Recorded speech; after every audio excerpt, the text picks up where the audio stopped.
Her name was Melissa Carter, and at 48, she felt older than she ever imagined a woman could feel. Not in her bones, though those ached too, but in the places no doctor could reach. The places behind her ribs and under her skin, where the weight of disappointment and loss settled like wet sand. Once upon a time, Melissa had been a believer in small joys, the smell of coffee before sunrise, her daughter's laughter echoing through their small Ohio home, her husband Daniel's voice calling her Lise when he thought she was asleep. That was before the year that undid everything, before the mortgage payments slipped, before the pink slip arrived, before she found the texts from the woman half her age saved under client marketing.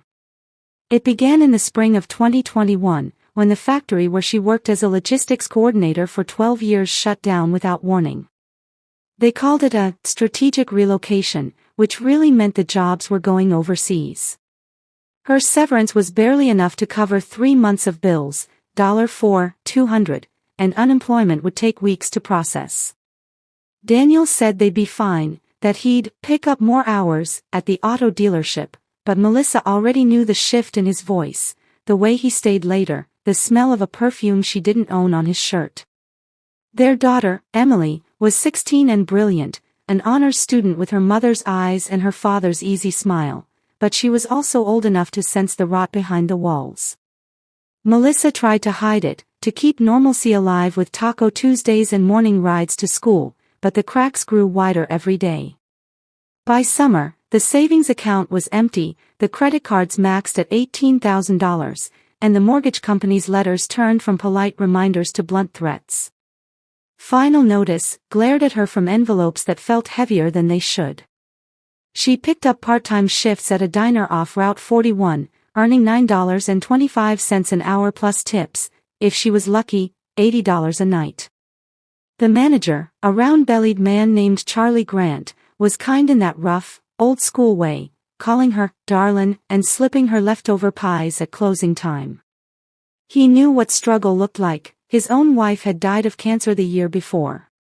Sometimes, after the last customer left, Melissa would help him mop the floor in silence, the neon lights reflecting off the tiles like ghosts of better times. Still, the bills kept piling up. Daniel grew distant, first emotionally, then physically. He stopped coming home some nights, saying he was crashing at his buddy's place after late shifts. The truth arrived in the cruelest form, a photo texted to her by an unknown number.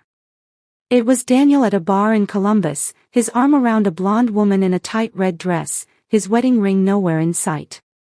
Underneath, a message, "You deserve better." He's been seeing her for months.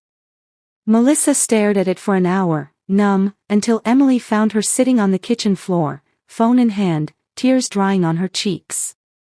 Her daughter didn't say anything, just sat beside her, leaning her head on her shoulder. That night, Melissa didn't sleep. She watched the shadows crawl across the walls and realized she had no idea who she was anymore, wife, mother, or the woman left behind in her own story. September brought the divorce papers, typed in cold. Daniel offered her $300 a month in spousal support and kept the car, the savings, and his new life. The lawyer she hired, recommended by a coworker, turned out to be another blow. A slick-talking man named Robert Klein, who promised to fight for her rights, took a $2,000 retainer and disappeared once the case got messy. His office phone was disconnected 2 weeks later, and his website vanished. When she went to the police, they told her it wasn't technically fraud, just a civil issue. The humiliation burned worse than the loss of money. She'd been scammed, and everyone acted like it was her fault for trusting the wrong person. Her credit score dropped below 600, the bank denied her refinancing application. The electric company shut off power twice that winter, and she learned to live by candlelight with Emily studying beside her, both wrapped in old blankets. Christmas came and went with no gifts, just a note Melissa left on the kitchen counter, "We still have each other." That's enough. Emily hugged her tight that night and whispered, "It really is, Mom." But Melissa knew her daughter deserved more: college, stability, a chance not to carry her mother's brokenness as inheritance. In early 2022, desperation made her reckless. She saw an ad online for a work-from-home business opportunity that promised up to $5,000 a month doing remote consulting. It sounded like salvation. The company, BrightPath Solutions, required a $1,200 training investment to start. She wired the money she didn't have, borrowed from her sister Janet, who lived 2 states away, and waited. Weeks passed with no follow-up, no login credentials, no response to her emails.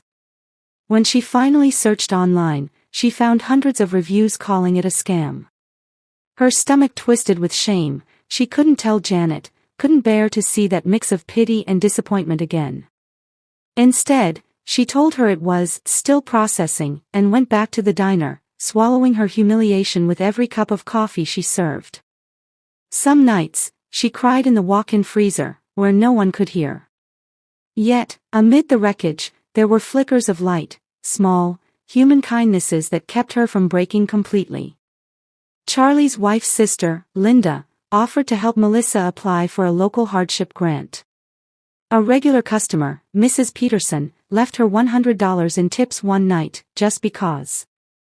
Even the mailman, a quiet man named Dave, started checking in, asking if she needed help with the leaking roof after a storm. These moments didn't fix anything, but they reminded her that compassion still existed in a world that had taken so much. When Emily got accepted into Ohio State's pre-med program that fall, Melissa felt both pride and terror. Tuition was $28,000 a year, an impossible number, but Emily insisted she'd apply for scholarships, work part-time, and take loans.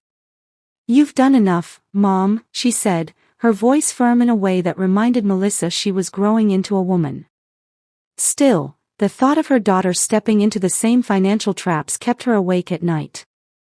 One afternoon, after a particularly long shift, Melissa sat in her beat-up 2006 Honda Civic, watching rain smear the windshield, and whispered a prayer, not for miracles, but for endurance. She was tired of chasing miracles. She just wanted a little peace. The following year tested every corner of Melissa's endurance. By spring of 2023, the diner had cut her hours because business slowed, and she was making barely $600 every 2 weeks before taxes. Rent on their small 2-bedroom duplex in Dayton was $1,050 a month, and she was falling behind again.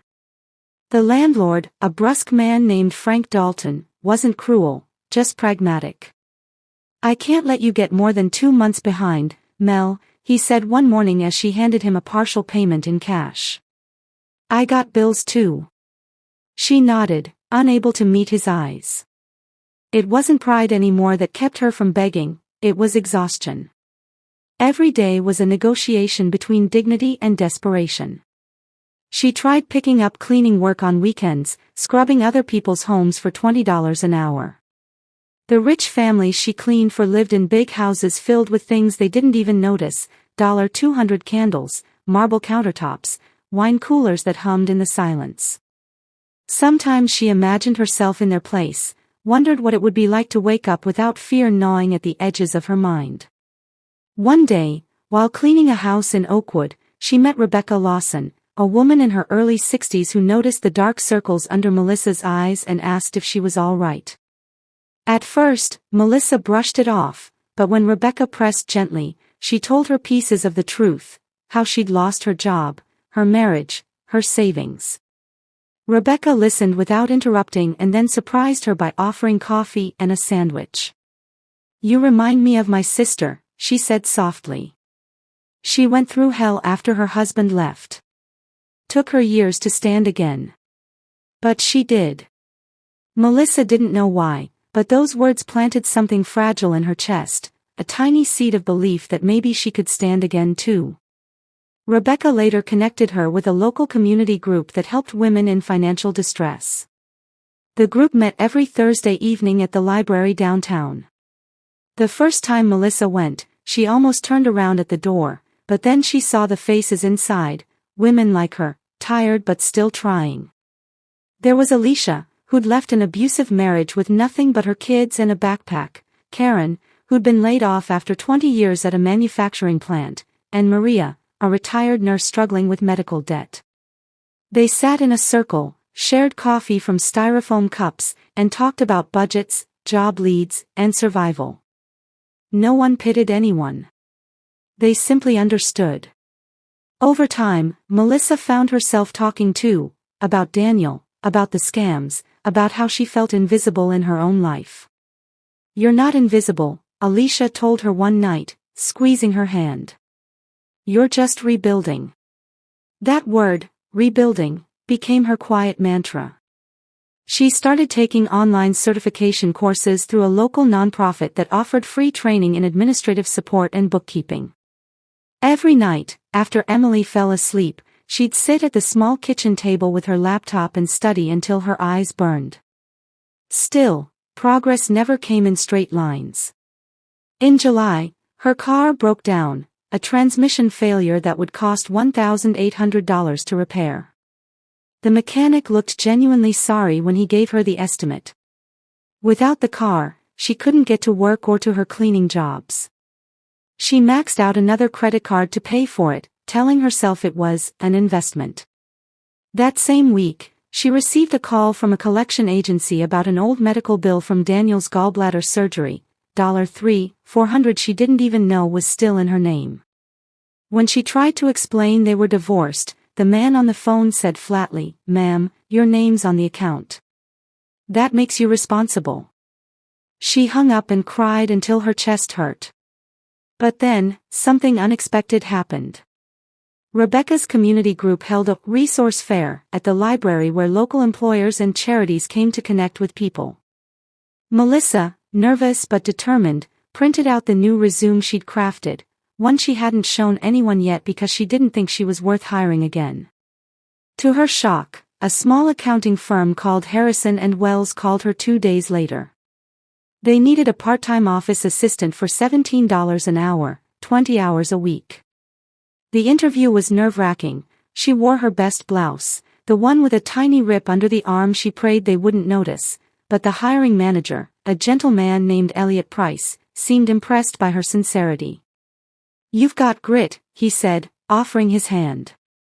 "We could use someone like that." That job didn't solve everything, but it gave her air again. She quit the diner, though she still stopped by sometimes to bring Charlie pie. The first paycheck felt like a miracle, $6.12 after taxes. She used part of it to buy Emily a new pair of shoes for college and the rest to pay down her overdue electric bill. For the first time in years, she slept without nightmares. The world still tilted, but not so violently. Emily, who had started her freshman year at Ohio State, was thriving. She called every night, talking about her classes and new friends. Melissa missed her terribly but felt proud beyond words. "You did this, Mom," Emily told her one evening over the phone. "You got me here." Melissa smiled through tears and said, "No, honey. You got yourself there." The autumn that followed was strangely kind. The air turned crisp, leaves painted the streets, and Melissa began to laugh again, small, uncertain laughs that felt foreign in her throat. She even went out once with a co-worker, Ben Harper, a widower in his 50s with kind eyes and a quiet sense of humor. They met for coffee after work a few times, talking about books and music, nothing romantic at first. But one evening, while walking her to her car, he said softly, "You've been through hell, haven't you?" She nodded, unable to speak. "Well," he added, "you're still here. That counts for something."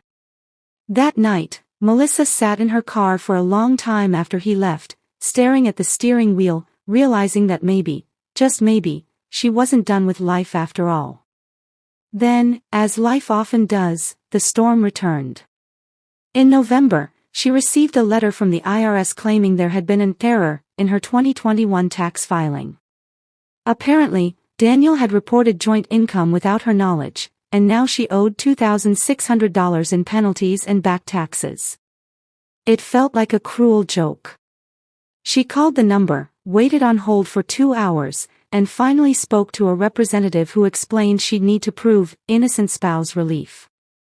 The paperwork was complicated, the process slow, and the due date loomed. For days, she felt the old panic creeping back, the feeling of drowning while everyone else breathed easily. But instead of collapsing, she turned to her group. Rebecca helped her find a pro bono tax attorney, Mr. Lawson, Rebecca's cousin, it turned out, who guided her through the paperwork. For once, someone was actually on her side.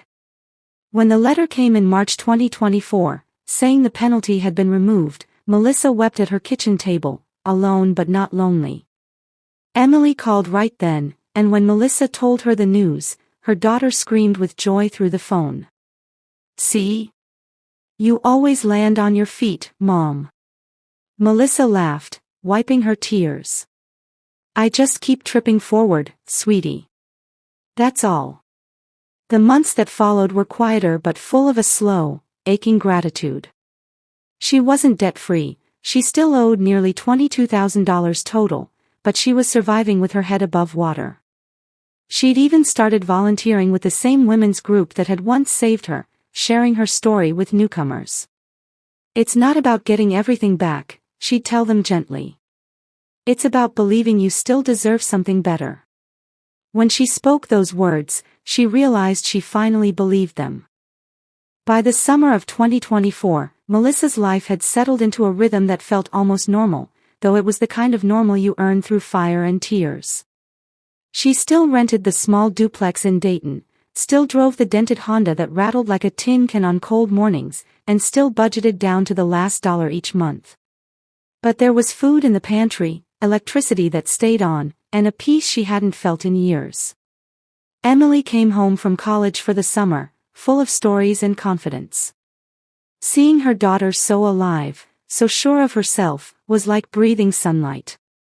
They spent evenings on the porch, eating cheap takeout and laughing about nothing, rediscovering the kind of ease that had disappeared when the world fell apart.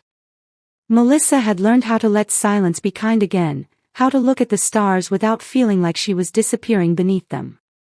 She even allowed herself small indulgences, fresh flowers on the kitchen table, a used copy of her favorite novel from a thrift store, a cheap bottle of rose shared with Ben on the weekends. Ben had become a quiet presence in her life, never demanding, never pressing for more than she could give. He'd been through his own losses, his wife, cancer, 10 years ago, and carried that gentleness that comes from surviving something unbearable. They met often for coffee or walks through the park, where he'd tell her about his job repairing appliances and his grown son in Chicago. It wasn't love yet, at least not in the way Melissa remembered it, fiery, consuming, full of promises that never lasted. This was different. Softer. Safer. Sometimes he'd reach for her hand as they walked, and she'd let him hold it, her fingers trembling slightly from a mixture of fear and gratitude. "You don't have to fix everything anymore," he told her once as they sat by the river. "You just have to let life be good when it is." She hadn't realized how much she needed to hear that until the words hung in the air between them. But the peace didn't come without ghosts. Debt collectors still called, though less frequently. Each call reminded her of the past she couldn't completely outrun. The remaining balance on her credit cards hovered around $15,000, and she still owed $4,800 on a personal loan she'd taken to keep Emily enrolled her freshman year. She made her minimum payments religiously, keeping a notebook where she tracked every dollar, every due date. "You've become a wizard with money," Emily joked one day, and Melissa smiled, knowing that wasn't the truth, it was fear that made her disciplined. Fear of losing everything again. That August, her boss, Elliot Price, called her into his office. "You've been doing great work, Melissa," he said, gesturing for her to sit. "We're expanding next quarter and need someone reliable to take on more hours. You'd be full-time, $22 an hour, with benefits." For a moment, she couldn't breathe. It felt like the universe finally whispering, *C. You kept going, When she told Emily that night, her daughter screamed and hugged her so tight Melissa almost dropped the phone. "You're finally getting what you deserve, Mom," Emily said. For the first time in years, Melissa allowed herself to believe it. With her new position, she began to repair the foundation of her life. She paid off one credit card completely in December, just $2,500, but it felt monumental. She framed the zero balance statement and taped it to the refrigerator, where she could see proof that progress was possible. She even started saving, $100 a month tucked away in a small emergency fund. It wasn't much, but it was hers, untouched and growing slowly like a promise. The women's group threw her a small celebration, complete with a homemade cake and a card signed by everyone. "You give us hope," Maria told her, hugging her tightly. "You remind us that it's never too late to start again." Melissa smiled, tears threatening, because she knew what that meant coming from women who had been through their own wars. In the middle of that fragile peace came one more test. In February of 2025, Daniel called out of the blue.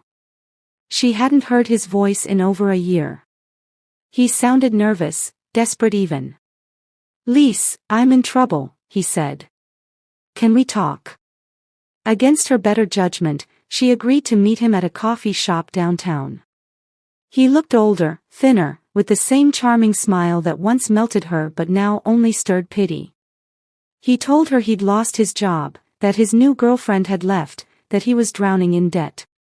"I just need a loan, $1,500, just until I get back on my feet," he said. The old Melissa might have said yes, might have tried to save him the way she once thought love required. But the new Melissa, the one who had built herself from ashes, simply shook her head. "I'm sorry, Daniel," she said quietly. "I can't." He frowned, tried to appeal to her empathy, but she stood her ground.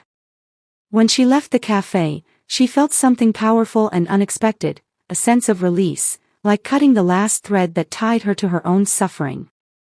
That same week, Emily called with news that she'd been offered a research internship for the summer at a hospital in Cleveland. "It's paid, Mom," she said, excitement bursting through the phone. Melissa cried after hanging up, not out of sadness but pride. She'd raised a fighter, a dreamer, someone who believed in herself despite seeing the worst of life. That night, she lit a candle on the kitchen counter and sat in the quiet, letting herself finally feel what peace really was, not the absence of pain, but the acceptance that pain had shaped her into something stronger. Still, the scars showed up in unexpected ways. Some mornings, she'd wake in a panic, heart racing, convinced she'd missed a payment or lost her job. Sometimes she still flinched when she saw an envelope with an official-looking logo. Trauma, she realized, doesn't leave, it just learns to sit quietly in the corner while you live anyway. And live she did. She started walking every morning before work, watching the sunrise over the river, breathing in air that didn't feel heavy anymore. She smiled at strangers, volunteered twice a month at a women's shelter, and even began teaching a budgeting class there. "You don't need to be rich to have control," she told the group one evening. "You just need to stop letting fear make your choices." The women listened, nodding, and Melissa saw herself reflected in their tired eyes. By summer, Ben asked if she'd consider moving in with him. "No pressure," he said, his hand resting over hers. "Just think about it." She did think about it, deeply. The idea scared her. After everything, she wasn't sure she could trust love again. But then she remembered what Rebecca once told her, healing doesn't mean you stop being afraid. It means you walk forward anyway. A few weeks later, she said yes. Not because she needed him to fix her, but because she'd learned she was allowed to choose joy again. They moved into his small, cozy home near the edge of town, nothing fancy, but full of light. Emily visited in August, bringing flowers and laughter that filled every room. "You look happy, Mom," she said. "You deserve it." Melissa looked around, the house, the man who adored her, the peace she'd built from broken pieces, and smiled. "Yeah," she said softly. "I think I finally do." Life in Ben's house unfolded gently, like a song that didn't need to be loud to be beautiful. It was small, a two-bedroom bungalow on the outskirts of Dayton, with chipped white paint and a porch swing that creaked when the wind blew, but to Melissa, it felt like a palace. There was something profoundly healing about waking up to quiet instead of chaos, to coffee already brewing and sunlight spilling across the floor instead of unopened bills stacked on the counter. Ben wasn't perfect, he snored, forgot where he put his glasses, and had a stubborn streak about fixing things himself, but he was kind in ways that mattered. When she came home from work tired, he'd have dinner started. When she spiraled into self-doubt, he'd just hold her, saying nothing, until her breathing slowed. She'd never known love could feel that steady, that unremarkably safe. Sometimes, she'd wake in the middle of the night, listen to him breathe beside her, and whisper a thank you to the quiet. By early autumn of 2025, Melissa had been with Harrison and Wells for over a year, and Elliot promoted her again, this time to office manager, with a salary of $54,000 a year and health insurance that covered things she'd been putting off for years. When she saw her first paycheck with benefits deducted, she cried, not because of the money, but because of what it represented: stability. It was a word she hadn't associated with herself in over a decade. She finally paid off the last of her credit cards that September, sending in a $1,200 payment that cleared her balance completely. When she checked her account and saw the zero, she laughed until tears fell down her cheeks. She took Ben and Emily out to dinner that night, nothing fancy, just a little Italian place downtown, and toasted with cheap red wine. To starting over, she said, raising her glass. And to not giving up. Ben smiled at her the way only someone who's seen your worst can smile. To not giving up, he echoed. But life, she had learned, always kept its share of shadows. In October, her landlord from the old duplex, Frank Dalton, called out of the blue. "Hey Mel, just wanted to let you know there's some mail here for you." "Looks official," he said. She picked it up later that day, a thick envelope from a law firm. Inside was a notice about the scam lawyer, Robert Klein, who had vanished years earlier. Apparently, he'd been arrested for defrauding dozens of clients. The letter stated that victims might be eligible for partial restitution, though the payout would likely be small. Still, something about that felt like justice finally catching up, however late. She filled out the paperwork and mailed it off, not expecting anything to come of it. But it wasn't about the money, it was about finally closing that wound. Emily, now 21, had grown into the kind of woman Melissa once dreamed her daughter would become: smart, compassionate, full of purpose. She was in her third year at Ohio State, working part-time as a research assistant while planning to apply to medical school. "You're going to change lives," Melissa told her often, meaning it with every fiber of her being. Emily would just smile and say, "Just following your example, Mom." Those words never failed to hit her heart like a warm light. For so long, Melissa had feared she was teaching Emily only how to struggle, how to lose. But now she realized she'd been teaching her how to endure, how to rebuild. In November, a letter arrived confirming she would receive $780 in restitution from Klein's case. It wasn't much, but when the check came, she decided to use it for something symbolic. She and Ben took a weekend trip to Hocking Hills, a place she'd always wanted to visit but never could afford. They stayed in a small cabin with a fireplace and no cell service, hiking during the day and watching the stars at night. On their last evening there, Ben handed her a small wrapped box. Inside was a silver necklace with a tiny heart-shaped pendant. "Not for what we've been through," he said softly, "but for what's next." Melissa couldn't speak for a moment. She looked at him, her eyes wet, and whispered, "I thought I was done believing in nexts." He smiled. "You weren't. You were just waiting for one that wouldn't hurt." They returned home to find the first snow of the season dusting the neighborhood, and Melissa stood by the window that night, watching flakes drift through the yellow glow of the streetlight. She thought about everything that had brought her there: the layoffs, the betrayal, the loneliness, the endless bills, the scams that stripped her of hope, and felt something she hadn't felt in years, peace without fear. She no longer looked over her shoulder waiting for the next disaster. She understood that pain didn't mean she was cursed, it just meant she was alive, still capable of feeling, of trying again. A week before Christmas, she received a card in the mail from Rebecca Lawson, the woman who had first pulled her into that support group years ago. Inside was a photo of the women, Alicia, Maria, Karen, all smiling, arms around each other. On the back, Rebecca had written, "You were the first one who ever came back to help. You reminded us why we started this." Melissa placed the card on her mantle, next to a framed photo of her and Emily at the diner from years earlier. She still remembered that night vividly, how broken she'd felt, how impossible everything had seemed, and realized how far she'd come. On Christmas Eve, Emily came home with her boyfriend, a kind young man named Noah, who worked part-time at the campus library. They helped Ben decorate the tree while Melissa baked gingerbread cookies from a recipe her mother used to make. The house was full of warmth, laughter, and the faint sound of carols playing from an old radio. When they sat down for dinner, Melissa looked around the table, Ben, Emily, Noah, and felt the tears rise unbidden. "You okay, Mom?" Emily asked, reaching for her hand. Melissa smiled through the shimmer of tears. "Yeah," she whispered. "More than okay." Later that night, after everyone had gone to bed, Melissa stepped out onto the porch with a cup of tea.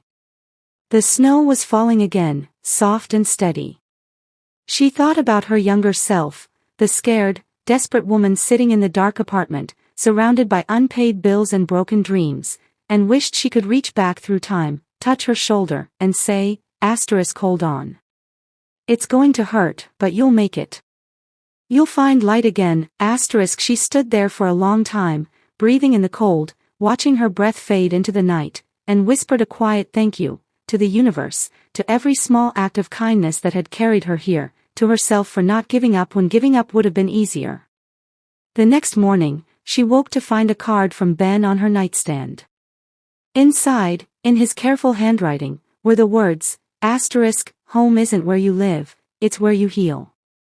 Thank you for choosing to heal here, with me." Melissa pressed the card to her chest and closed her eyes, letting the simple truth of it fill her. For the first time in nearly a decade, she didn't feel like she was surviving anymore. She felt like she was living. Spring of 2026 came with the softest kind of beauty, the kind Melissa had almost forgotten existed. The air smelled of rain and new beginnings, and the world felt gentler, as though it had finally decided to give her a break. She turned 49 that March, and instead of sadness or fear about aging, she felt gratitude. Her birthday was small, dinner at home with Ben and Emily, a store-bought cake, a few candles flickering in the dim kitchen. But as Emily led the chorus of "Happy Birthday," Melissa couldn't stop smiling. It wasn't the kind of forced smile she'd worn in darker years, the one that hid exhaustion behind politeness. This was real. She'd made it another year, not just alive, but whole. Emily gave her a framed photo of the two of them on the porch swing from last summer, beneath it a quote she'd written herself, "You taught me that broken things can still grow." Melissa cried then, messy, grateful tears that came from somewhere deep inside, the kind that cleanse more than they hurt. In the weeks that followed, her life unfolded quietly but meaningfully. She started gardening again, a hobby she'd loved when Emily was small but abandoned when money and worry consumed her. She planted tomatoes, lavender, and a few wildflowers in the small backyard, finding therapy in the soil. "You're really leaning into this suburban dream," Ben teased one morning as she knelt in the dirt, gloved hands caked with mud. She laughed, brushing hair from her forehead. "It's cheaper than therapy," she said, and he grinned. But in truth, it was more than therapy, it was reclamation. Each seed she planted felt like a promise to herself, to keep nurturing, to keep growing. Her past, however, had a way of reappearing in unexpected ways. In early May, she received a letter from Daniel. Not a text, not a call, an actual handwritten letter. The envelope was plain, his handwriting familiar but shakier than she remembered. Inside, he wrote that he'd entered rehab for alcoholism. He apologized, not with excuses, not with manipulation, but with something that felt genuine. "You were good to me," he wrote. "Better than I ever deserved. I've spent years blaming everyone but myself, but the truth is, I destroyed something I didn't know how to keep. I hope you found peace. I hope I can find mine." Melissa sat with the letter for a long time, her emotions tangled. Forgiveness wasn't easy, but she realized it wasn't about absolving him, it was about freeing herself from the bitterness that still occasionally crept in. That evening, she lit a candle, read the letter once more, and then burned it in the sink, watching the paper curl into ash. "I forgive you," she whispered, not to him, but to the ghost of what they used to be. Summer brought new rhythms. Emily started her internship in Cleveland, calling every few days to update her mom on the hospital, her new apartment, and how she was finally learning to cook. Melissa smiled every time she heard her daughter's voice. She missed her fiercely, but the distance felt right, it meant Emily was building her own life. At work, Melissa thrived. Her co-workers respected her, often turning to her for guidance. Elliot even asked her to help train new hires, saying she had the kind of empathy this office needs. Sometimes she'd think back to the terrified woman who'd walked into her first interview there, and she'd marvel at how much could change when you refused to stop showing up. In July, she got an unexpected call from the Women's Center where she used to volunteer. They were starting a financial literacy program for single mothers and wanted her to lead it. "You've lived this, Melissa," the director said. "You know how to talk to them in a way that feels real." The idea scared her, public speaking, responsibility, the fear of not being enough, but she said yes. The first class was small, just 8 women sitting in folding chairs in a community room, all with that same tired look she once carried. She started simply, "I know what it's like to feel like you've failed," she said. "But debt isn't who you are. Struggle isn't who you are. You're not broken, you're just between chapters." When she finished, a woman in the front row began to cry. "No one's ever said it like that before," she whispered. In that moment, Melissa felt something she hadn't in years: purpose. It was as though every heartbreak, every bill, every sleepless night had led her here, to this room, to help someone else find their footing. By September, her classes had grown so popular that the center offered her a stipend. She didn't do it for the money, but the extra $200 a month went straight into her savings. For the first time in her adult life, she had over $5,000 tucked away, security she never thought possible. She and Ben started talking about buying a home together, nothing big, just something modest near the park where they often walked. "We'll get there," she said one evening, running her fingers over his hand. "No rush." He smiled. "I know. I just like dreaming with you." One crisp October afternoon, she decided to visit her old neighborhood, the duplex she'd once feared losing every day. The new tenants had repainted the porch, planted flowers, and replaced the mailbox. She stood on the sidewalk for a long time, remembering the woman who'd lived inside those walls, the one drowning in overdue notices, wondering how she'd feed her daughter, begging the universe for a break. It felt like standing in front of a tombstone, sorrow mixed with gratitude. She didn't knock on the door. She just whispered, "Thank you for keeping me when I had nowhere else to go," and walked away. That evening, as she sat with Ben watching the sunset, her phone buzzed. It was Emily. "Mom, guess what?" her daughter said, her voice trembling with joy. "I got into medical school. I did it."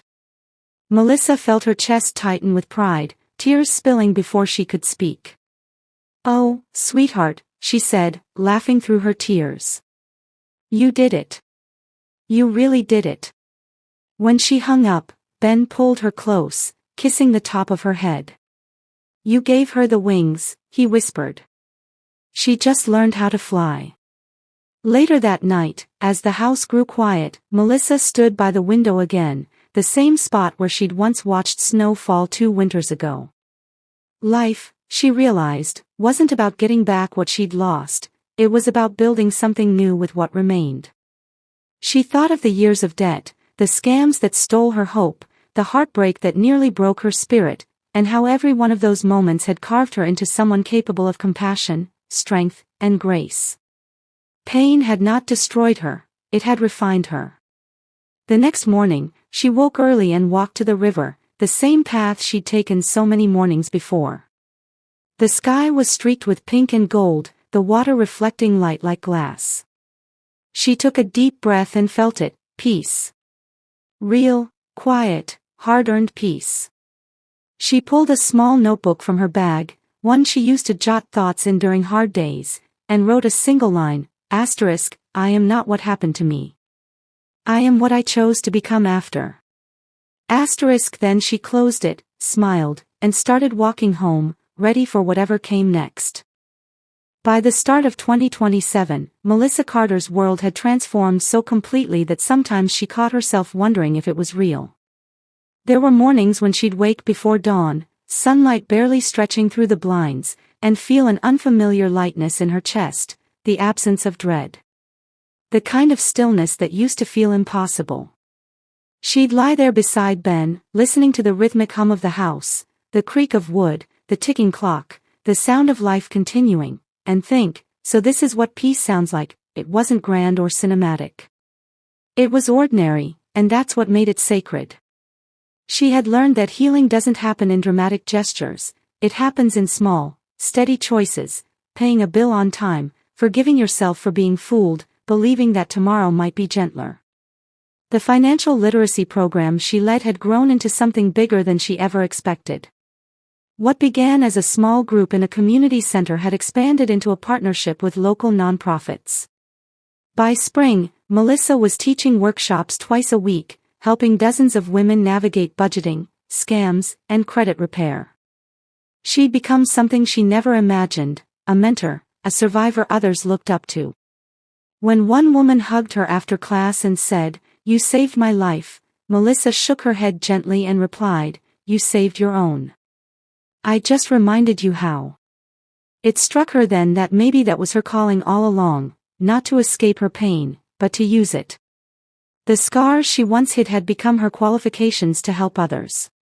Every broken piece of her life had found purpose. Emily called every few days from medical school, exhausted but exhilarated, her voice filled with dreams Melissa once feared would die young. "You'd laugh at how hard these anatomy labs are," Emily joked one night. "But I love it. I really love it." Melissa smiled through the phone, her heart swelling.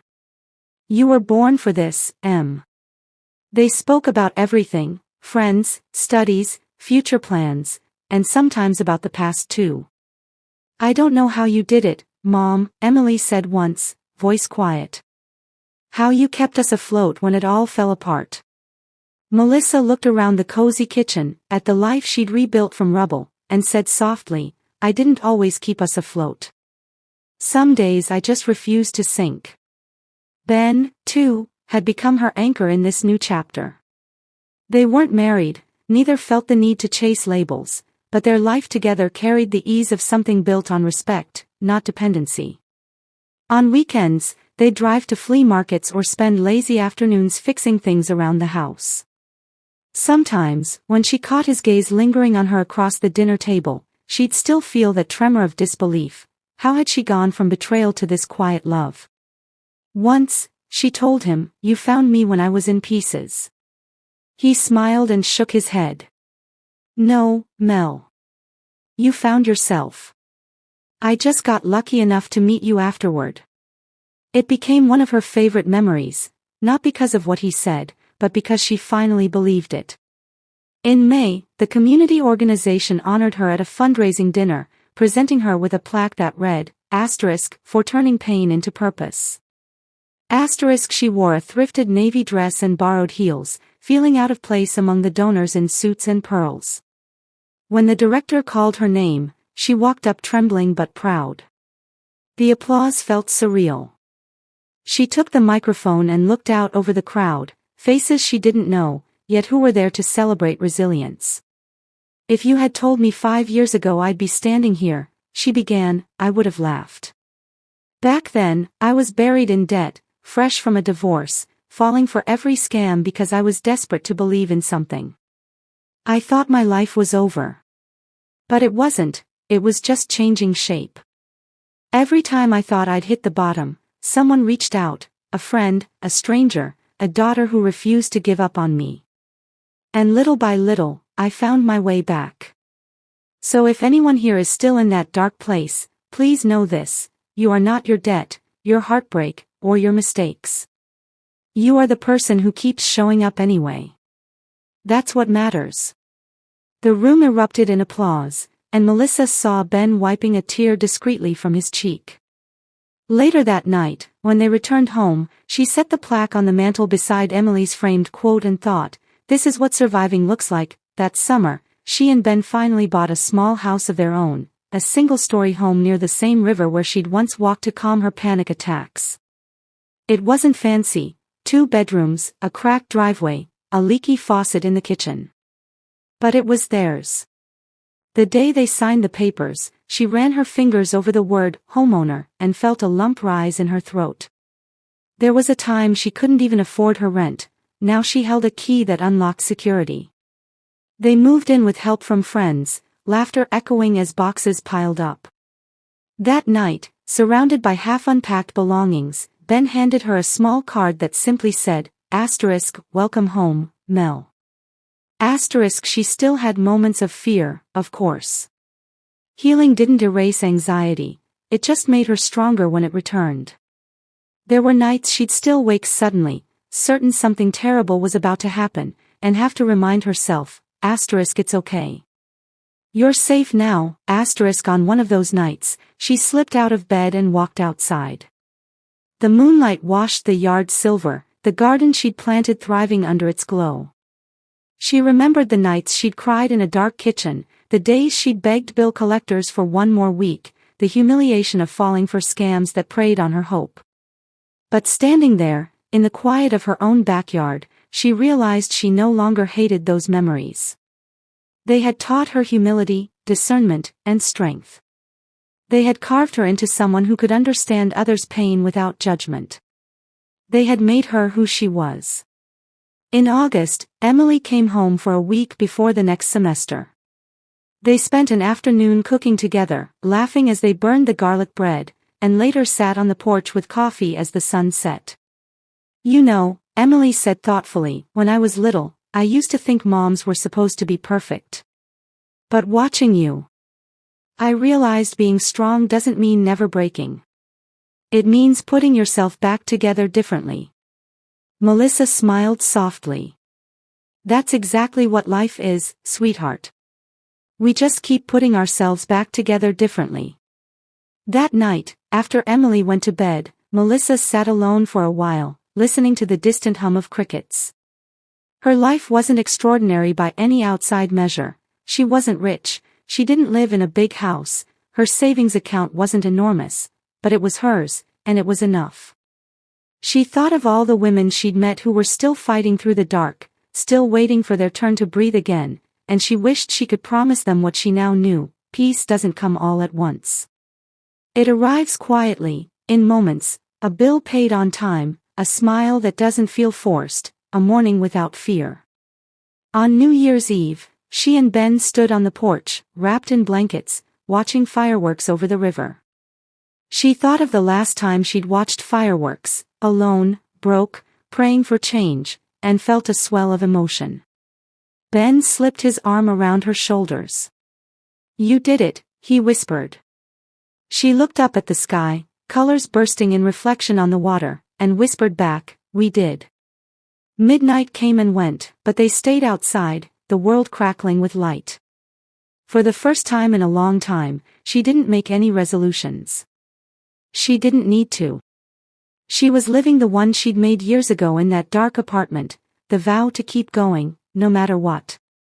When she finally went inside, she paused at the kitchen table and saw her old notebook sitting there, the one filled with debts, prayers, and fragments of pain. She opened it to the last page, where she had once written, "I am not what happened to me.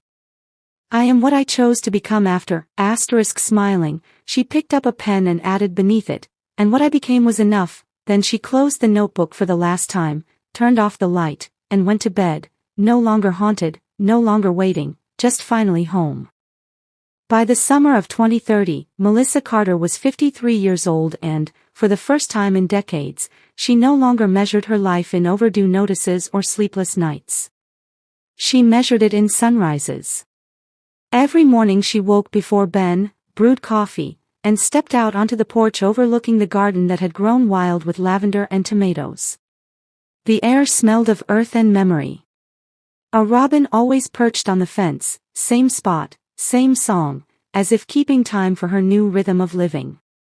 Inside the house, the walls were lined with photographs, Emily in her white medical school coat, the women from the center holding graduation certificates, Ben and Melissa grinning beside their first, sold, sign. The woman who once hid from her mail now smiled at her mailbox every day, knowing that what arrived inside no longer defined her. Her world had expanded beyond what she once dared to imagine. The financial literacy program she started had turned into a regional nonprofit called Reclaim Ohio, offering workshops in 3 counties. She worked there full-time as director of outreach, earning a salary she never would have dreamed of, though she still lived simply.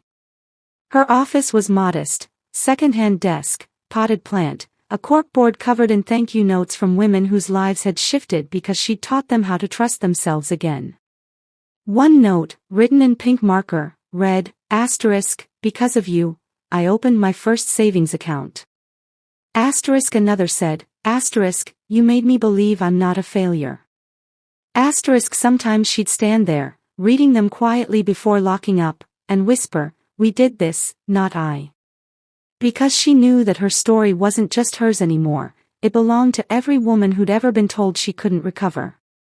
Emily, now 26, was a resident at a Cleveland hospital, working long hours and calling her mother whenever she could.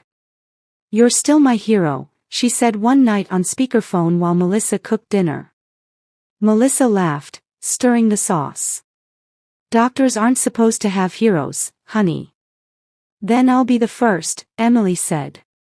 That pride, the kind that fills your chest until it hurts, never grew old. Ben still worked part-time repairing appliances, though he spent most days volunteering at a veterans center. They'd talked about marriage now and then, half-jokingly. "We already did the hard parts," he'd say. "Paper can't make it more real." And she agreed. They didn't need a ceremony, they had everyday vows, the way he always saved her the last cup of coffee, the way she reached for his hand when they crossed the street. Money was no longer an enemy lurking in the background, it was simply a tool she'd learned to manage.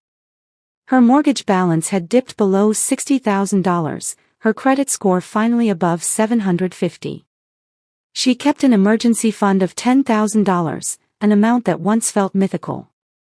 Sometimes she'd glance at her bank app just to marvel at it, not because of the number but because it represented freedom, the ability to breathe. Yet she never forgot what it felt like to have nothing. Every Christmas, she and Ben donated gift cards anonymously to families at the Women's Center. "It's a little circle of kindness," she said each year. "Someone once did it for me." One evening in late June, she drove back to her hometown for the center's 10th anniversary celebration. The library meeting room where it all began had been remodeled, bright lights, polished floors, but the spirit was the same.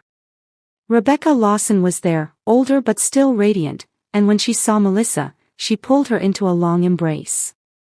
"I always knew you'd turn this pain into something good," Rebecca said. "You just had to believe it." Melissa laughed through tears. "You believed it first." They stood together as the new director introduced her as the evening's keynote speaker. Standing at that same place she'd once sat trembling in shame, Melissa looked out at rows of faces, young, old, hopeful, scared, and said, "I used to think survival meant never falling again. But now I know it means trusting that when you do fall, you can rise differently. The room was silent except for the soft sniffles of women who saw themselves in her words. Driving home afterward, she rolled down the windows and let the warm air rush in. The city lights blurred, the radio hummed a song she hadn't heard since she was a teenager, and she smiled, a full, unguarded smile. When she reached home, Ben was waiting on the porch with 2 cups of tea. "How was it?" he asked. She sat beside him, handed him the certificate of recognition the center had given her, and said, "It felt like closing a door I didn't know was still open." He clinked his cup against hers. To close doors and open hearts. Later that night, lying in bed, Melissa stared at the ceiling and thought of the woman she'd been at 48, the one drowning in debt, betrayed, frightened, sitting on a kitchen floor with her daughter's head on her shoulder. She wished she could whisper through time, "You won't believe this, but it gets beautiful." Not perfect, never perfect, but peaceful. She imagined that version of herself looking back at her now, nodding through tears, maybe even smiling. On the first morning of 2031, Melissa woke early and walked down to the river. The air was cold enough to sting her cheeks, but she didn't mind. She stood there as the sun rose, streaks of gold painting the water, and she whispered a prayer, not of desperation, but of thanks. For the heartbreak that taught her empathy. For the debt that taught her discipline. For the scams that taught her discernment. For every wound that forced her to rebuild stronger. She understood now that peace was never handed to anyone, it was earned, gently, through persistence and grace. As she turned to leave, her phone buzzed with a text from Emily, "Love you, Mom. Thank you for showing me how to live brave." Melissa smiled, slipped the phone into her pocket, and walked home. The sun was climbing higher, catching the glint of her necklace, the small silver heart Ben had given her years ago, still resting against her collarbone. The world felt wide and kind, and for the first time in her life, she wasn't waiting for the next heartbreak or bracing for loss. She was simply living, fully and quietly, in the middle of everything she'd once thought she'd never have again: stability, love, forgiveness, and herself. And as she reached the gate of her home, she whispered the words she had waited half a lifetime to say and finally believe: "I made it." For more gripping tales like this, don't forget to subscribe and hit the notification bell so you never miss an update.